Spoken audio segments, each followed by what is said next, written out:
The Children's Bible, Judges 13 through 16. Samson and the Philistines. For 40 years the people of Israel were enslaved by the Philistines because of their evil ways in the sight of the Lord. There was a man called Manoah of the family of the Danites, and he had no children. The angel of the Lord appeared to his wife and told her that she was to have a son. The angel said, "Be cautious, and drink no wine nor any strong drink. And do not eat any unclean thing. You will have a son, and no razor shall come near his head, for he is dedicated to God from birth, and he shall begin to deliver Israel from the Philistines."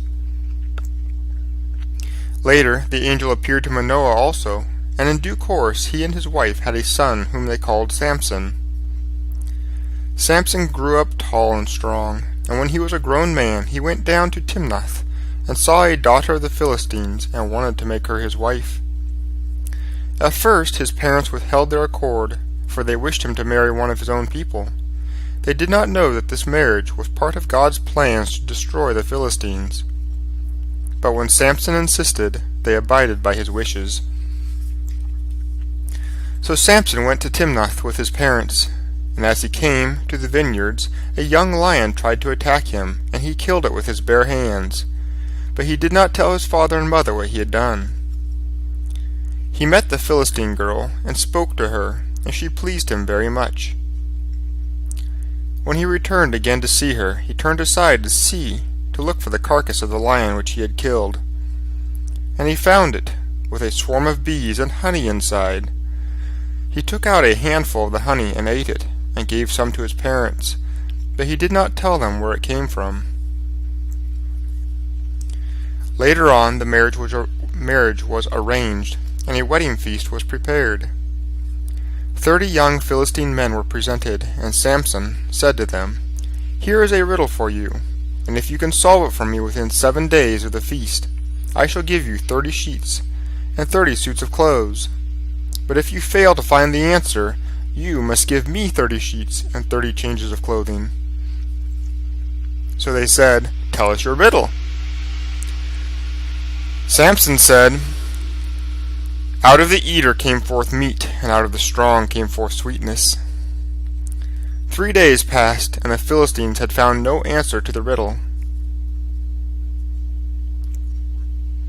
On the 7th day they said to Samson's wife, "Coax your husband, and persuade him to tell us the solution. Otherwise we shall set fire to your father's house and burn you alive." Samson's wife wept and said to him, "You must hate me instead of loving me, for you have given my people a riddle to solve, and you have not told me the answer to it." He said, "I have told neither my father nor my mother. Why should I tell you?"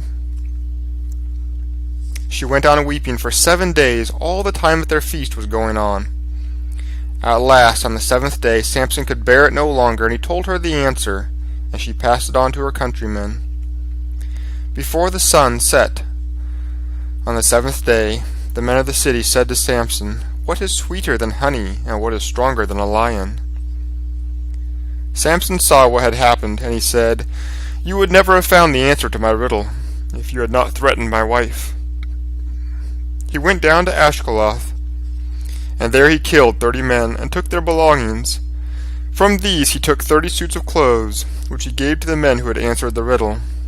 Then he went back to his father's house. He was exceedingly angry at the Philistines and with the woman whom he had married. He caught 300 foxes and tied them tail to tail, and fixed torches between their legs. Then he set fire to the torches and let the foxes to run among the cornfields of the Philistines. The shocks and the standing corn in the vineyards and the olives all caught fire and were burned up.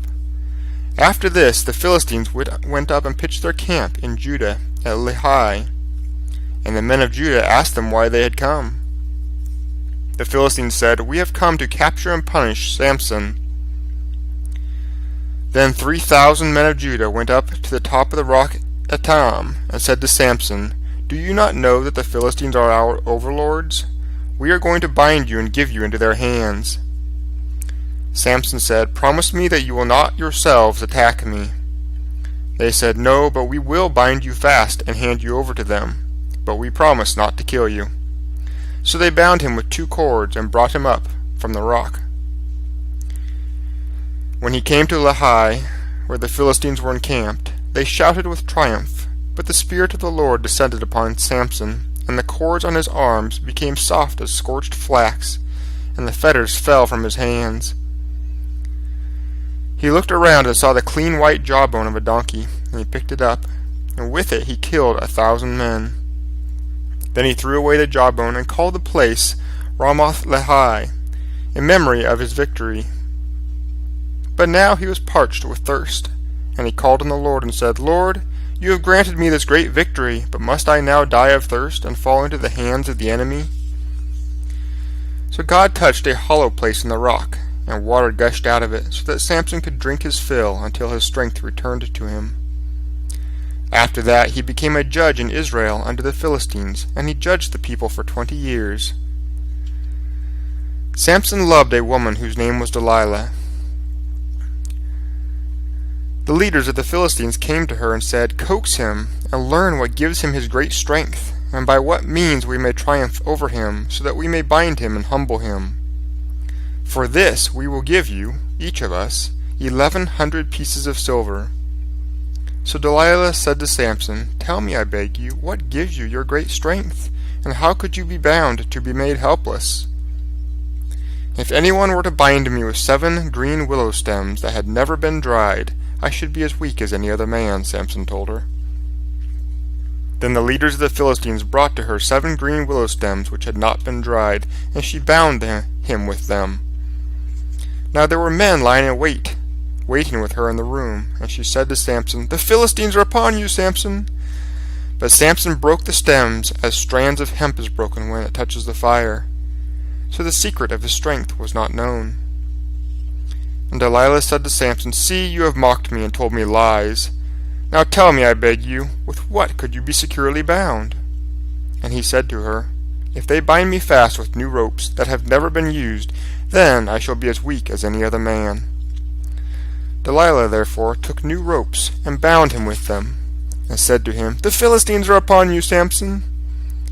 And again there were men lying in wait in the room. But Samson broke the ropes from his arms like a thread. And Delilah said again to Samson, "Up to now you have mocked me and told me lies. Tell me now with what you could really be bound." And he said to her, "Weave the 7 locks of my hair with the web of cloth in your loom." And she did so while he slept, and fastened it with the pin of the loom. And she said to him, "The Philistines are upon you, Samson." But he waked out of his sleep, and carried away the pin of the loom and the web of cloth. Then she said to him, "How can you say I love you, when you do not trust me in your heart? 3 times now you have mocked me, and have not told me what the secret of your great strength is." She continued entreating him every day, and when she had urged him, so that his soul was vexed unto death, he told her all that was in his heart. "A razor has never touched my head," he said to her, "for I have been consecrated to God since before I was born. If I were shaved, my strength would go from me, and I would become weak and be like any other man."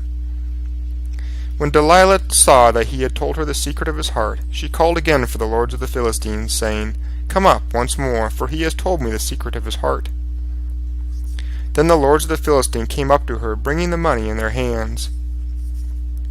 Delilah made Samson go to sleep, with his head on her knees. Then she called for a man, and had him shave off the 7 locks of Samson's hair. By that she humbled him, for his strength went from him. Then she said, "The Philistines are upon you, Samson."